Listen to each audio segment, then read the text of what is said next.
Hi, fellow geochemists and geochemistry enthusiasts. Welcome to GeoChemISTea, the only podcast for people who love geochemistry with a side of tea. Our mission is to inspire future geochemists and to introduce our listeners to niche geochemistry topics. I'm your host, Sam Schur, and this month we're diving into a fundamental yet evolving exploration method, stream sediment geochemistry. Joining us is Mary Doherty, lead author of a 2023 paper that takes a fresh look at decades of knowledge, technical innovation, and discovery stories using stream sediments.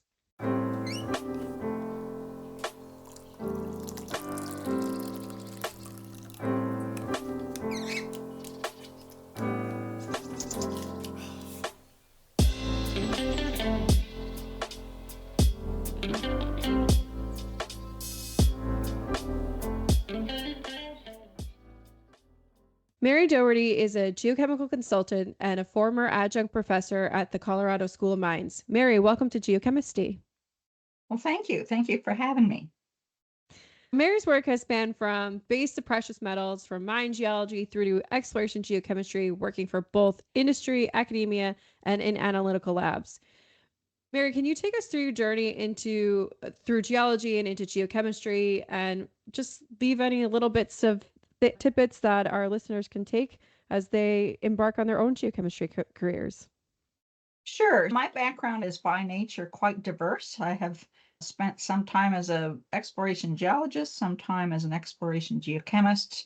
I deliberately took some time to be a mine geologist at a couple of mines in Nevada. I worked for ALS Minerals, a lab group, for a period of time, and that was invaluable experience in understanding more about the analytical methods, the strengths and weaknesses, the underbelly of the beast, as it were, and then a period of time in leadership and with both ALS and later on at Newmont. I suppose I moved around a fair bit, usually by happenstance, occasionally deliberately of my own choice, as it was time to try something new. And I think that's maybe one thing for your listeners to consider, is whether they want to become highly specialized in a very specific field, or if they want a diverse background, which then contributes to your broader knowledge. The last 5 years, I was at Colorado School of Mines managing a graduate program in mineral exploration and also teaching a few courses, one of which was exploration geochemistry. And I was pretty amazed how much I drew from time as a mine geologist or time as a working at the lab to bring into that training. I started quite young, actually. My dad was a geologist at the US Geological Survey, and the mode for the family was to go out in the field with him when he was working somewhere that it was feasible. And so from a young age, I was opening gates, helping him carry samples, driving the truck as soon as I could reach the pedals. And he used to pay me a little bit to pan some of his stream seds into heavy mineral concentrates. I started quite young, thought I was going to go into computer science when I first went to college, and that only lasted a semester or two, and I landed back into geology. So I've had a lot of fun, a good time in all of my roles, but I really enjoyed the diversity that's given me different aspects and viewpoints of the application of exploration. I like that a lot. I find that's a bunch of people's stories have been the fact that they've not necessarily jumped, but moved from different parts of the industry because they had to, looking for opportunities when they've lost other jobs. Maybe that's something similar to myself as well.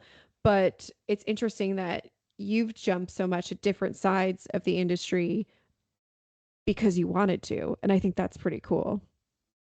I guess I was 5 to 7 years in a lot of the different pieces of my career. Sometimes I moved on because I was looking for some new challenge and an opportunity came my way.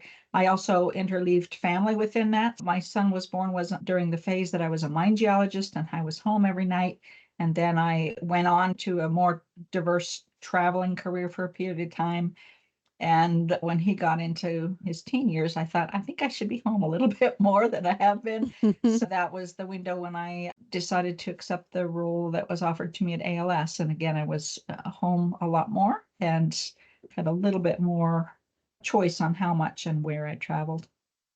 That's a really good point too, especially for our listenership. And if anybody else is interested, our listenership right now is about 35% female. So I think it's substantial enough where this is a really interesting side quest to talk about. And I hope that they find perhaps some inspiration there as well. All right. Well, Yeah. go ahead. No. I naturally talk over people because that's how I grew up. So big family kind of thing. All right. Well, I think that's been really interesting to talk about. And I want to thank you for telling us about these experiences. But now it is tea time. So let's all grab our Mendeleev cup. Nobody saw it before, but Mary's got a great cup. And yeah, it's time to spill the tea. Yeah, so I guess one aspect of my career that I've had a passion around was in teaching and passing along knowledge. And so I mentioned that I had been at School of Mines for the last 5 years. I'm actually departing just this month to move back into geochemical consulting. But I deliberately took this last 5 years as a big giving back phase, really wanting to pass along the knowledge that I'd picked up in my career to the grad students. And I had a wonderful time doing that, really enjoy working with grad students. But the training really started quite early, and it's wound up being a composite from all of the geochemists I've worked with through the years and the different work experiences. When I had my phase working within the chem group at BHP, I was working with Jeff Murphy and Jeff Jacks in the two regions, and we put together geochem courses, which were taught globally. At that point, they were about 1 week long. And so we put those courses together to work with the geologists, train them. And so then when I moved on to ALS, I still wanted to do some of that. And I had the luxury of being able to do workshops, short courses, often invited other geochemists to speak. And so that was a part of my role that I brought into ALS. And then when I joined Newmont, Owen Lavin and Nigel Radford had already put together a very detailed outline of how they wanted to do geochem courses internally within Newmont. And so it was just a matter of bringing that all together and bringing everyone onto the same page and jumping into the deep end of the pool. And at the end of that development, we had almost 3 weeks of 5 sessions of geochem training offered in 3 and 4 day segments. So you maybe come in for 3-4 days for GC1 and 2, and then up to 5, and then give everyone a nice jacket or something if they completed the whole batch of them. And that was a lot of fun. It offered us the opportunity to raise the level of geochemical application throughout the company. And it also gave the Geochem team, which at Newmont was a group of specialists, we were well tied together, which meant that we could build on each other for technology development, coming up with new ideas, new approaches.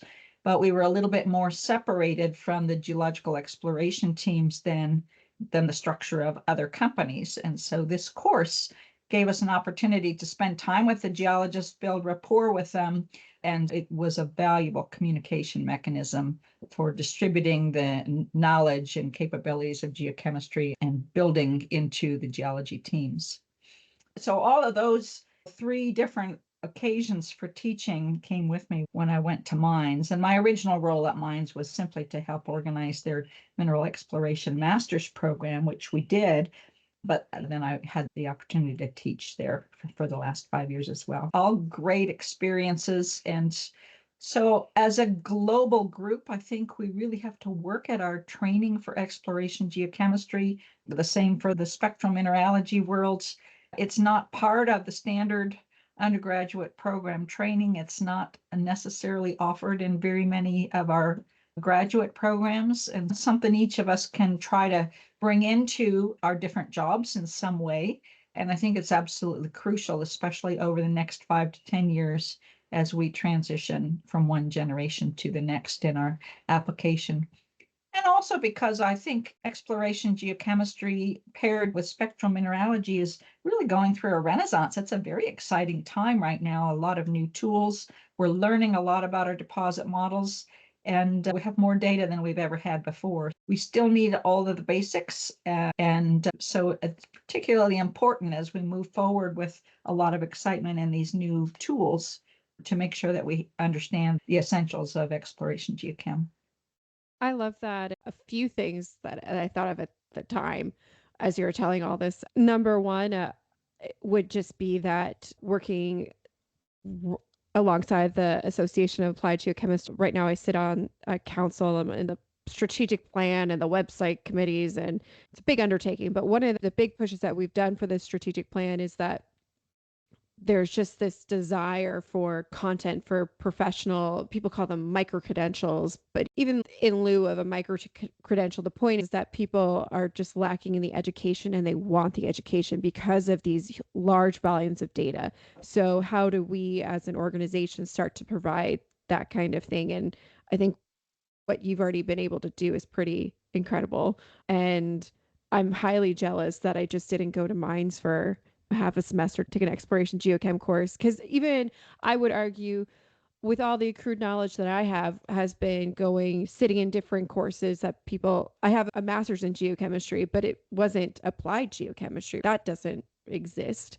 So it was just taking different courses offered either by IO Global, now IOGAS, or just different things at PDAC through IAGs, all the different things. And it's just this hodgepodge of knowledge that if we could really centralize it, that would be so great for all these people that reach out either through geochemistry or that just have this desire to know more, even if they don't want to be necessarily an exploration geochemist. People are just, maybe fascinated is the word that I want to use, but they're just so hungry for information on what do we do with this data? What are the first steps through to the fancy looking kinds of redefining our lithogeochemistry?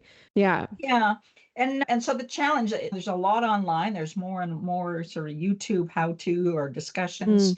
And we do have this wealth of data. So that's all fabulous. And I think the challenge then is that if for applied geochemistry, no matter where you're working in the world, there's still that component of the fields. And so when you do a short course at PDAC or Roundup or something like that, it's rare to have a chance to say, well, let's go out in the field. And when you do it in-house, you can do that. And whether you're teaching in Lima or somewhere in Ghana, you Right. can still say, okay, we're going to go out in the field. We're going to walk on the ground. You're going to dig a hole. You're going to take a pH and look at how it changes from here to here. And our mines course had 10 days in the classroom and 2 full long days in the field. Of course, with the Rocky Mountains, we have a lot of places we can go. So we can go to a drainage and literally see an acid drainage coming into a neutral drainage and the color change from white to brown to red. And I can stand on some mine dumps and look across this huge, massive glacial valley and talk about glaciation. And look, if you took a sample over there, you're standing in an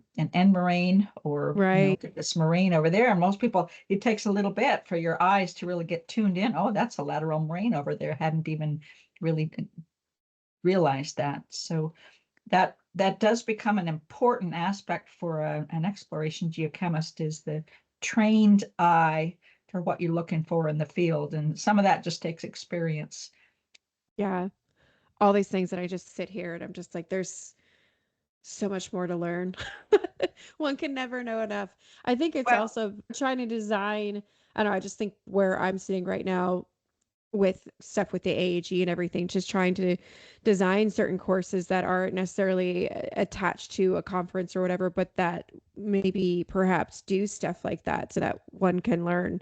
But yeah, it's a daunting task, but there's all this tacit knowledge that is being lost, has been lost from people retiring or just stuck in the minds of certain people that have developed and built on these ideas for decades.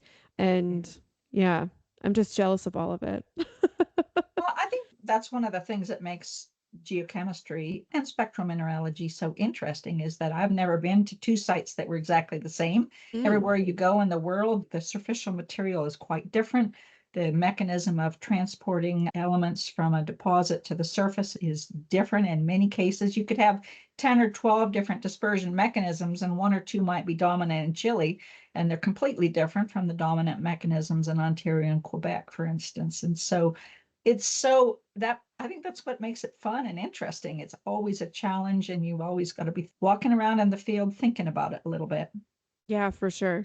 I just sat through, I think maybe 2 PDACs ago, the GSC, the Geologic Survey of Canada, put on a course for exploration and exploration geochemistry in till terrains. And I had been waiting for that one to come around for, I don't know, the last 5+ years. And finally sitting in on it, I was just like, oh my goodness, like I knew that the geomorphology was going to be difficult. A lot of my early training in geochemistry, exploration geochemistry was based in the Andes, Peru, Chile, but this was just like a whole nother world. I knew about it, don't get me wrong, and I knew that it was difficult. I just was just like, wow, like this is involved. Yeah, the extreme environments of glaciated till and deeply weathered terrains in parts of Africa and Australia. And but even what seems like a simple mountainous terrain can have some complexities to the geomorphology that need to be Sure. considered. And of course, the basin and range has got different alluvial fans that all have slightly different chemistry. You've got old playas, old lakeshore sediments. And yeah, it's a part of the story. If you're sampling at the surface, you've simply got to understand what you're sampling. And people that work in those extreme environments know I need a quaternary map or I need a regolith map, but all the rest of us do as well as one of your layers. I think that's a great transition into really what we're going to talk about. So I liked your tea. It was real interesting. But now, guys, for the show theme, we're going to talk today about stream sediments and mineral exploration, a topic that we can probably never talk about enough, but also probably needs not much further introduction. We're going to get right into the Q&A where we're going to talk about Mary's most recent paper, which is Stream Sediment Geochemistry and Mineral Exploration, a review of fine fraction, clay fraction, bulk leach gold, heavy mineral concentrate, and indicator mineral chemistry. Let's start here at the beginning. Your paper spans early planning to automated SCM mineralogy. What was the catalyst for writing this review on stream sediment geochemistry now? And also, what conversations were you hoping to reignite in the geochem community?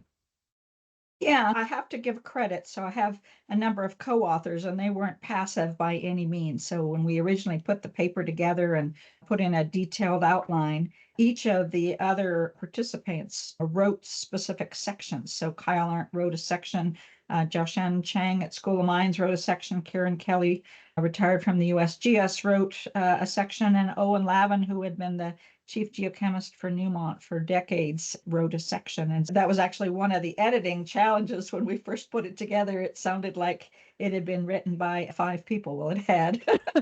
And so blending those into something that read smoothly was a bit of an editorial challenge.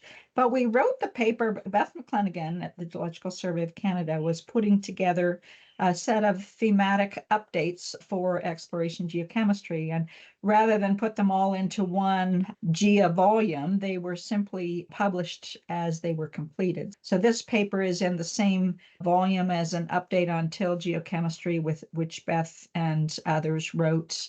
Barry Smee has done a recent review of quality control and some of the audit procedures that he uses.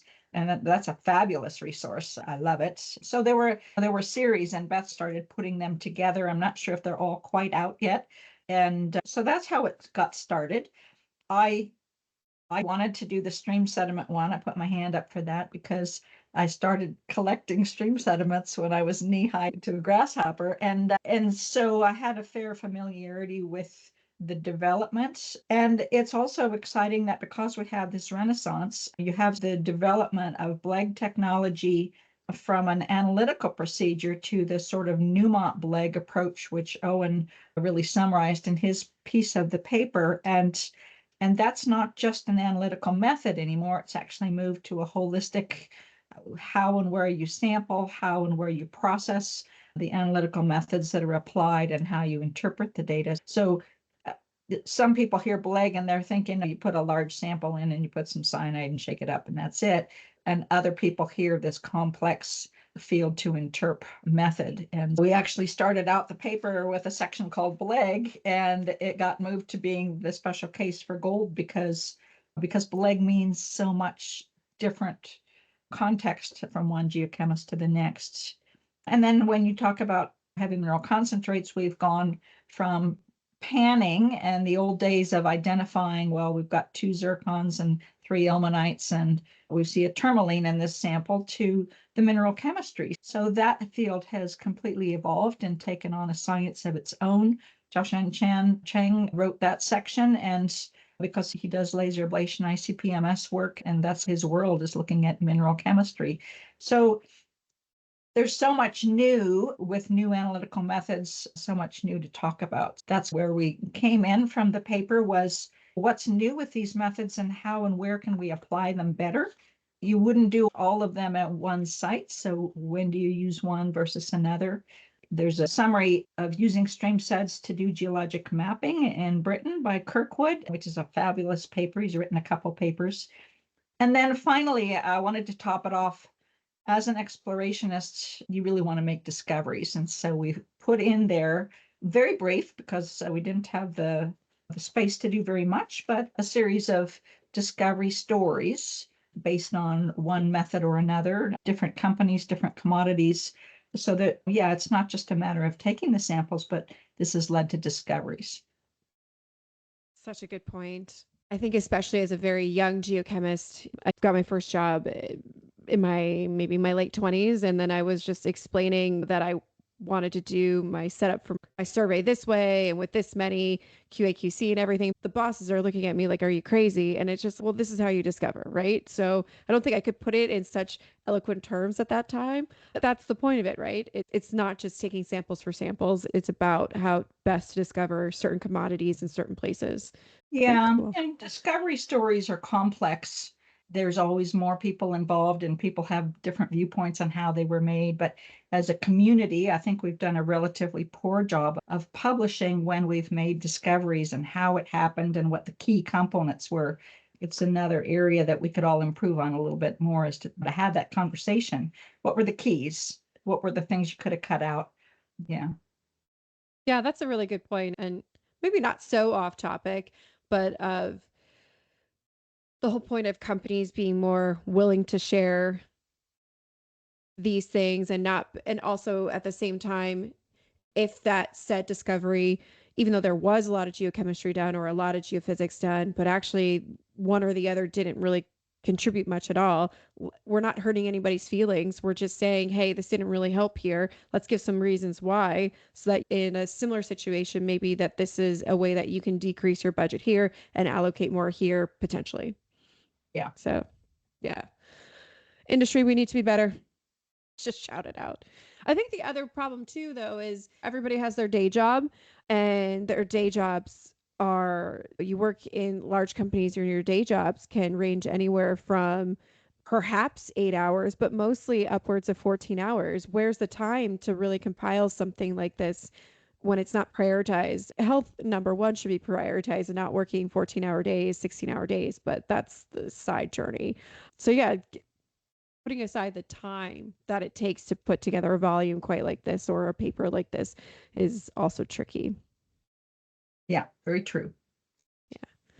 So the review outlines multiple sediment types from fine fractions to bulk leaks, extractable gold or BLEG, heavy mineral concentrates, which we denote as HMC, each with different use cases and analytical challenges. So can we first define what these fractions mean to the non-experienced geochemist, and then talk about, for geologists that are out in the field today, how they should prioritize or choose between these different options. And I know this is a very long ranging lot, so maybe we can focus it a little bit more if you want to try it that way.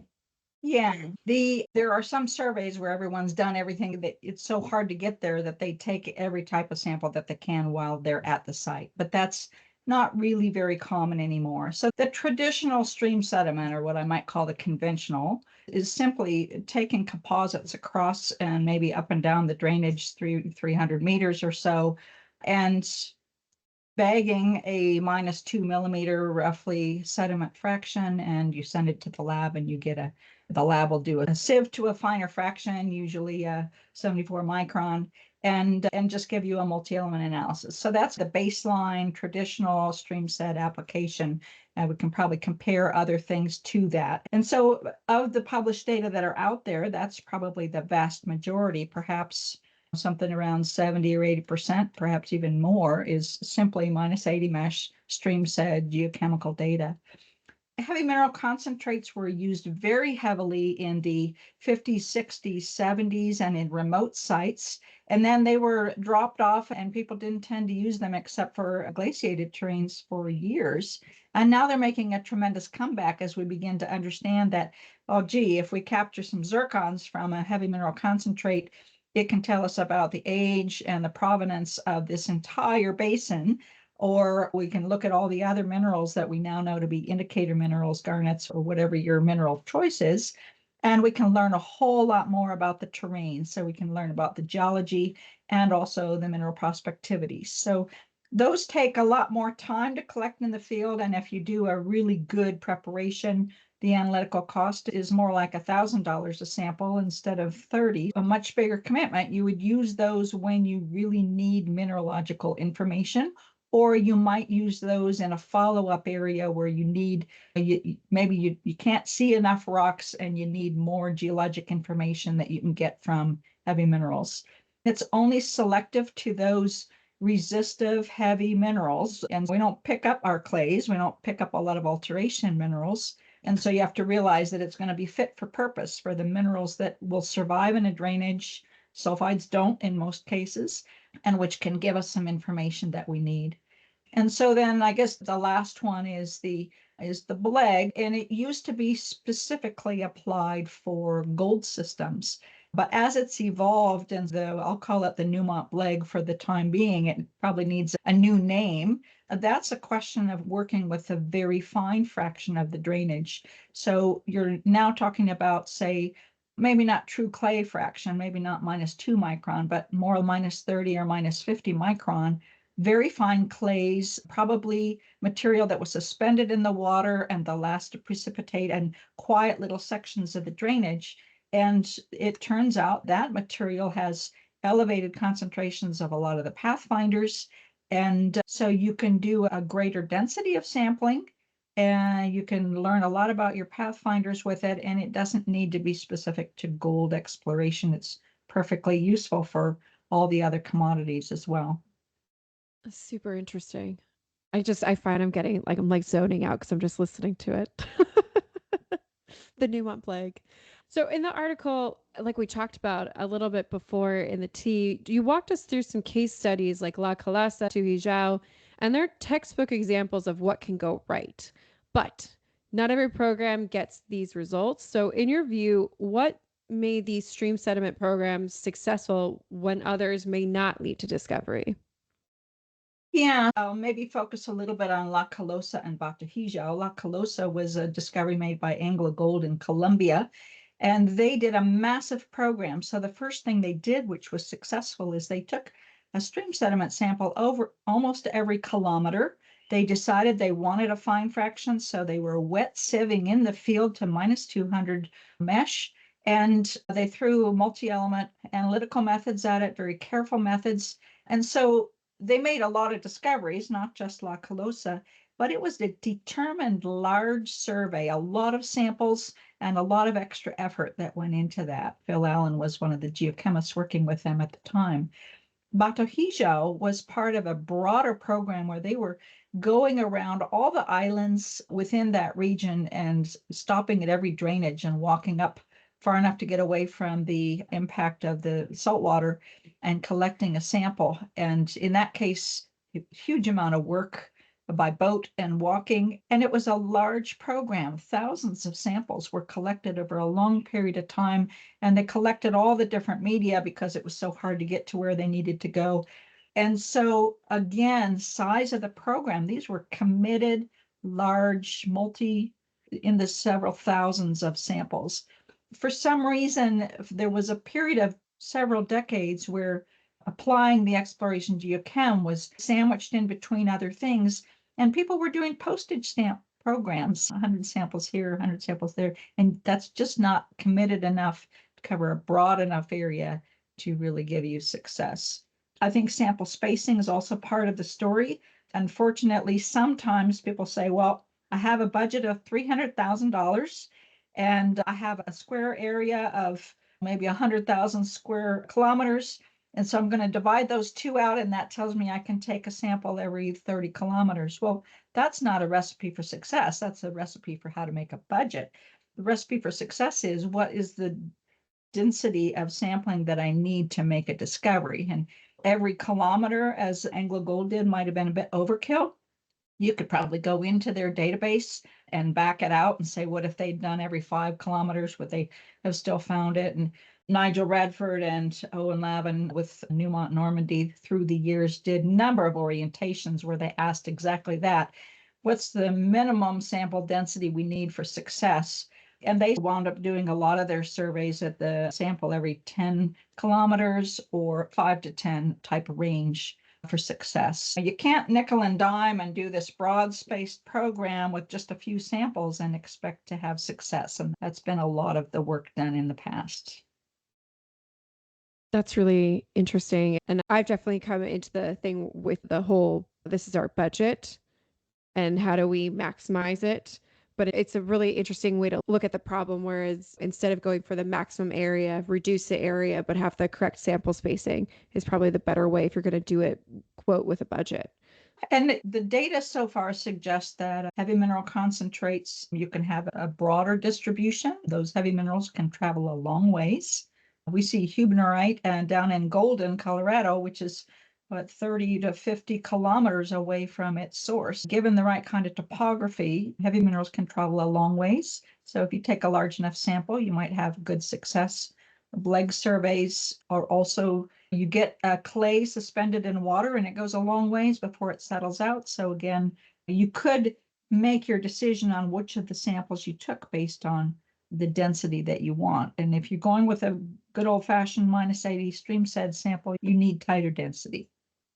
Interesting. So talking about gold, I really love the section that you have, which was the special case for gold, because you really were able to dive into how tricky it can be when exploring for gold, namely the low concentrations, the problems with the nugget effect, and others. So that said, and I know we've talked a little bit about how BLEG is, we can use it outside of gold, but I was just wondering, based on these parameters, what your take on the future is of BLEG. Does it still have a role for gold in this context, or are there better methods for stream sampling for gold? Yeah, your questions that you've prepared for this are really good, and that's certainly a good one. So this is a section that Owen Lavin originally put together, and he's got quite a bit of passion around this particular subject because he worked for a gold company for a long time. Well, the first thing is that all stream sediment surveys are only going to sample what they can touch. So as we move into covered terrains, anytime your deposit is down underneath volcanics or some sort of exotic cover, then stream sediments may not be effective unless they're sampling a transported medium. Like you do a stream sed survey in a till terrain, and the till is the first dispersal mechanism and the stream sediment is the second. But we have to have exposed rocks, exposed targets for stream seds in general to work, and certainly for BLEG. So that's the first limitation. Mature terrain, these may not be as useful anymore unless you're applying a newer approach. But if you look at the world, there's still almost 30% of the land surface that's only received a first pass exploration. So there's plenty of opportunity for the application. I guess I prefer to think of BLEG as that fine fraction approach, and very few people have actually applied that, and we're finding it really useful for pathfinder elements. So I think if you go to a specialized collection that focuses on very fine material, do a specialized preparation that focuses the vast majority of the stream sediment is quartz, and it's just a diluent. So if we throw away that 80% of the sample that's a dilution and focus on the finer material, which is not quartz, then we just raise our background and give us a chance to see the pathfinders and their distribution. So I do think there's plenty of opportunity to apply that. And I love it. I still use it when I'm in appropriate setting for it. Yeah, my head was racing with different things because this podcast, amongst all things, is a teaching podcast. And it was just to say that, as much as we both know this, but when we talk about these pathfinder elements, that we're talking about looking at it through the lens of a technology that has come so far from when BLEG was first introduced as well. So we're talking about things, elements like tellurium, selenium, things that you could not see, but are indicative of different types of mineral deposits. So by being able to isolate it, augment it even that much further because you don't have the dilutant, now we're ahead of the game as well. So it's both, Exactly. Yeah. yeah, the Exactly it. technology. So you could look at the pathfinders and give yourself some prediction of what type of mineralization you might be looking Mm-hmm. at. So if you're seeing arsenic, antimony, and tungsten with gold, then maybe it's a gold system. If you're seeing copper, moly, maybe a bit of uranium sneaking in, perhaps it's a porphyry system. If you pick up tellurium bismuth, as you pointed out, you start getting excited about a hotter temperature system. And now that we have our super low, high quality data from the analytical labs, there's so much more we're learning and seeing as we apply those data. Yeah. Oh, so cool. It's a great way to end a Friday. Guys, we're recording on a Friday. It's a great way to end. I was all stressed out because I was trying to make diagrams for a company and it wasn't really working. And this is just ending the week on a high Oh, note. I love it. good, good. Good, good. Oh my goodness. Okay. I jumped the gun on this one because I got so excited. But next question. Following this discussion of BLEG, there's been a shift in recent years from working with solely bulk assays to thinking mineralogically and mineral chemistry. And so in here, we're outlining tools like SEM, LA, ICP-MS that are changing what we can infer from these different grains. Could you share some practical considerations for integrating these mineralogical tools into standard geochemical workflows? Yeah, so there's a whole science around this now, right? And some Yeah. people that have really specialized in it. There are some mineral companies, exploration groups out there that really focus specifically on these with when they have specific questions. So I already mentioned the zircon or any other mineral which would allow you to do dating. If your exploration model tells you that you need to be looking for things that are 38 million years old, then collect those grains and get them age dated and off you go. But now we know a whole lot more about, say, tourmaline or some of the other semi to resistate minerals. And we might expect that an apatite from a porphyry system might have one chemistry, one from a barren system might have another. And so we can start doing more prediction. I probably wouldn't throw that at a big regional survey, but if you start with a survey of, say, 3,000 points and you identify 30 targets, then those targets you could do some follow-up with indicator minerals and start looking at their presence, absence first, and chemistry second. And we're still learning an awful lot about the chemistry of some of these minerals. This is a very active and exciting field. Yeah, I agree. I'm just thinking of all the different little, maybe even white papers or just sheets that we could just build off of this, of things that we know, things that Mhm. we don't know. Oh my Yeah, God. So much, yeah. like I said, great way to end a Friday.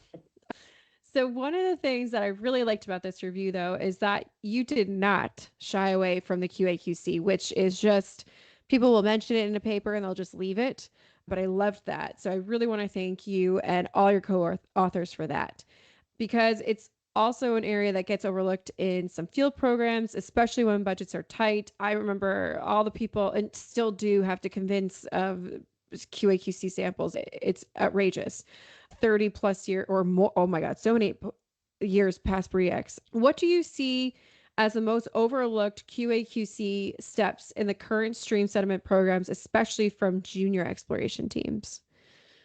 Yeah, so a lot of people start with the protocol that you would need for a drilling program or to quote a geologic resource, for instance. And in that case, you have a very specific protocol that includes standards so that we know that 5 ppm copper is really 5 ppm copper plus or minus 5 or whatever your concentrations of relevance are. And when it comes to stream sediments, we're really looking for relative values. So I don't worry so much about using standards because I don't really care the exact concentration. And it's also very hard to find matrix matched geological standards to use for stream seds and even especially for BLEG surveys. But field duplicates are very important. If I take one sample over 300 meters and I collect 10 composites, if I repeat that process or my partner does the same thing, how much variation do we have from that time to the next? That's very relevant. When the samples get to the lab, the greatest opportunity for error is in either contamination or sample switches. And so always include a lot of blanks. I like to put a few blanks at the very beginning of the batch because sometimes the prior batch that went through was elevated. And if those first two blanks come back elevated, then I know, okay, well, maybe they didn't get the benches completely cleaned off from the last batch that went through. I use more blanks and lots of duplicates so that I understand how to interpret the data. You can't overinterpret it if you don't understand. Well, you have the opportunity to be trying to pull out too much detail if you don't understand what your natural variation is with duplicates. That's a really interesting point, especially with the standards and how it makes a lot of sense because you might have 10 different matrices in a single basin drainage. But it's a really interesting point of how you go about your QA/QC, and I think that's really relevant for people listening. It is, and you're right to point it out. And the mineral chemistry world, it becomes especially important. And I would say a lot of people haven't resolved how to do mineral chemistry QC yet. And so there's a tendency to just take that data and run with it. If I run this at a different SEM or a different laser ablation lab, will I get the same results? And it can be relative, but am I still seeing elevated versus not? And did the lab that did the analyses for the indicator minerals, did they use a single mineral for their standardization, or how did they come up with the numbers that they're quoting? So it takes a little creativity. It's certainly easy to do and shouldn't be overlooked. You really emphasize that interpreting stream sediment data means understanding and integrating both the geomorphology, including glaciation, oh my goodness, glaciation, hydrology, and topography.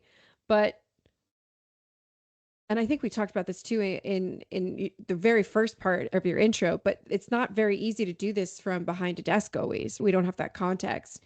So what are some of the common mistakes that you see when these aren't properly accounted for? Yeah, so we had, there's numerous examples. I think most geochemists could list off a few to you. If you're in a wind-blown terrain and you get downwind dispersal, and if you didn't know that and weren't paying attention to it, maybe you did everything from a desk, you might put your target out in the area that's windblown and miss going up to the original source. We had a project around the Long Canyon mine at one stage in Nevada where we were mapping out the different, Simon Marshall was working on this project and he mapped out the different colluvial fans and they all have slightly different chemistry. And then we were trying to see through them and the alluvium to identify the deposit as it got deeper and deeper under this transported cover. And it turned out that there was one alluvial bit of material which had come from the west side of the range, traveled around the north end of the exposure and was deposited as alluvial material at the north end of our survey. And that came from a known mineralization. So if they hadn't first mapped the regolith, they would have picked that up as a target to be drilled. And it was very clear for Simon, being an expert in that, to pick that up and say, here's a problem. Of course, in the deeply weathered terrains, you really need to understand what's residual and what's transported. And I'm not an expert in that, but those who are will really emphasize why that's so important. And so there are areas where you might think you're sampling in residual material, but if you have in fact transported material, then it's going to cover and blanket prospective material. And so you'd want to give yourself another opportunity to look at barren areas and make sure that if they're transported or residual. So yeah, I would encourage people, when possible, go out in the field before you plan a survey so that you really understand the topography, the regolith material.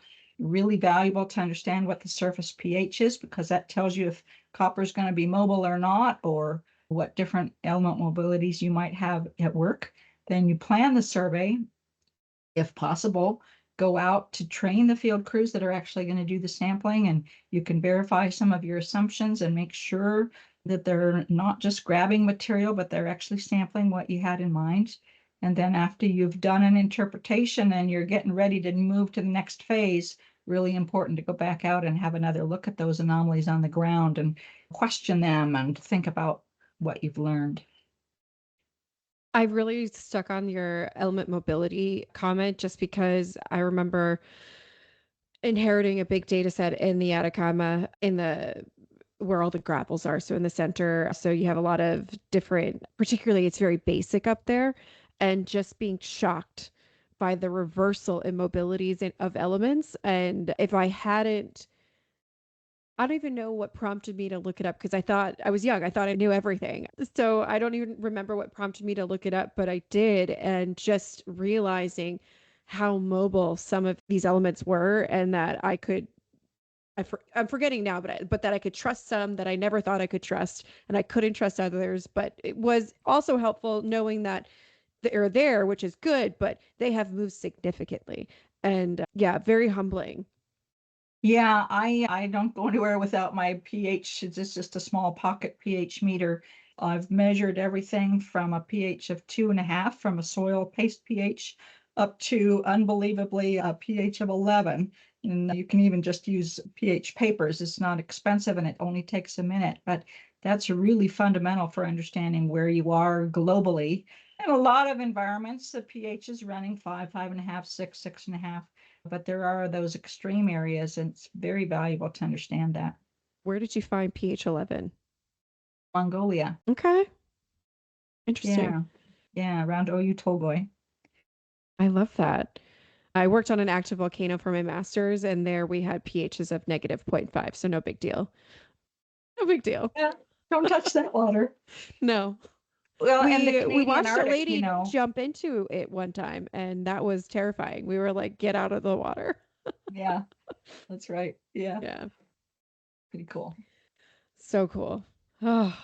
Okay, Yeah, so it's one of the reasons I like to take my students to see the mixing of a acidic and neutral water. You can look at pictures of it and that's all well and good, but when you're standing right there in the drainage, you can see it and then say, okay, this is the change in pH, therefore the precipitation. So the pathfinders are following the aluminum, manganese, and iron oxides in this drainage. If you sample here, you might pick them up. If you sample here, you probably won't. And the same chemistry in the drainages transfers to a regolith or a soil sample. Understanding the pH will tell you a lot about what's happening with your major cations and the pathfinders. I think this brings up a really good point in the sense that I think for a little bit there, I was meeting a lot of people that were, and look, I think we're all self-proclaimed applied geochemists. There's no real thing that says that you are one or you aren't one. You've named yourself. But I met quite a number that were very heavy into statistics, but didn't actually understand what was going on. So they were doing all the exploratory data analysis and all these things and being like, I'm finding these patterns, this, that, and the other thing, but they weren't understanding what was happening beneath all that. And it was terrifying as to some of the conclusions that were happening when it was just like, okay, you're very good at statistics and you have found things that are jiving together, but there's a process involved and this isn't actually completely helpful. You need to couple the two. If not, the former is probably more important. So, to all listeners, to be an applied geochemist, you probably need to know something about chemistry.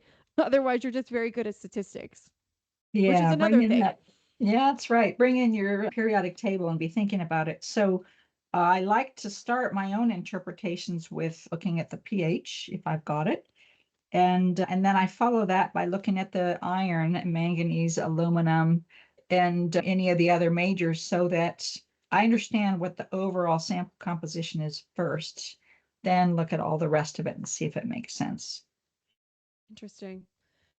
Okay, so let's wrap this up. Finally, the paper is ending with a look towards the future in terms of catchment based visualization, machine learning, and 3D GIS integration. I would think our listeners are really excited about that space and because we're inhabiting it right now. It's pretty cool. So, what's your advice to early career geochemists wanting to bridge classical field geochemistry with machine learning and modeling based tools? Yeah, we are living that right now, as you point out. I think it's very exciting. And this is a wonderful field. That particular part of the paper was written by Kyle Arndt, who's very good in that space. And so my advice is probably very similar to what you were just talking about. Stay involved with the statistics, embrace the statistics. There's more data out there now. You've got 50, 60 elements. You may have spectral data as well. There's more data than you can possibly really manage in your little pea-sized brain, or at least I can. And so you do need to use these interpretation skills. I think there's a lot of subtle data variation that goes on that you will only pick up with specialized, either advanced statistics or machine learning tools. And you want to ferret those out. Our exploration is getting more difficult, so you want to tease everything you can out of the data. I'd encourage the young geochemists to get comfortable in that space, learn how to program in Python or make a good friend with somebody who does, and utilize it. But don't just step back and throw the data in. Stay involved. Look, are the associations that seem to be coming together suggested by this, do they make geochemical sense? And if they don't, why? Is there something going on that you didn't realize, or is there something going on in the data that isn't reasonable? And so I like what I call guided statistics, which means every step of the way you're looking at it, thinking about it.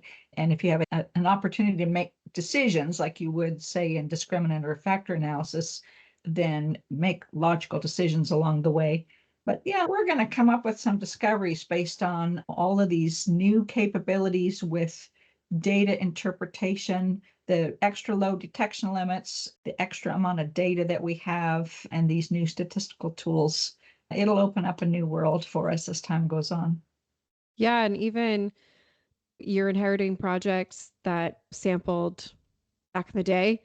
These old samples, like the geochemistry data that's probably coming attached to it as well, that stuff, even if it's from the early 2000s, not too long ago, the analytical methods are so much better now. It's really a worthy investment. The hard work has already been done, an expensive component. Field work is very expensive. Use the metadata that's there, obviously, more than just XY. How was it collected? What is it collected for? But totally worth reanalyzing samples with these very low detection limits to get towards these pathfinders that could potentially be really useful in perhaps your next discovery. So there's that too. Yeah, you have to take some risks as you're putting together your program. You want to be in an environment where you're allowed to take risks and not get punished for them, and do some trial and error, learn as you go. And I think machine learning and some of those tools fall into that, where you've got to try things and see what comes out of it, and have the freedom to be able to do that in your work environment. Very cool. Well, I want to thank you so much for joining me. I hope that you enjoyed sharing some of your knowledge and perspective of the evolving world of drainage geochemistry. For our listeners, you can check out the full paper in Geochemistry Exploration Environment Analysis, or GEA, and the link, as always, is in the show notes. I want to thank everybody for listening to GeoChemistea. A big thanks to Mary Doherty for dishing some tea and talking to us about the history of stream sediment, geochemistry, and mineral exploration. Thank you to our sponsor, LKI Consulting, and to It's Water and Coma Media for providing our music. And I'll see everybody next month. All right. Thank you for having me. And thank you to my co-authors who made this discussion possible.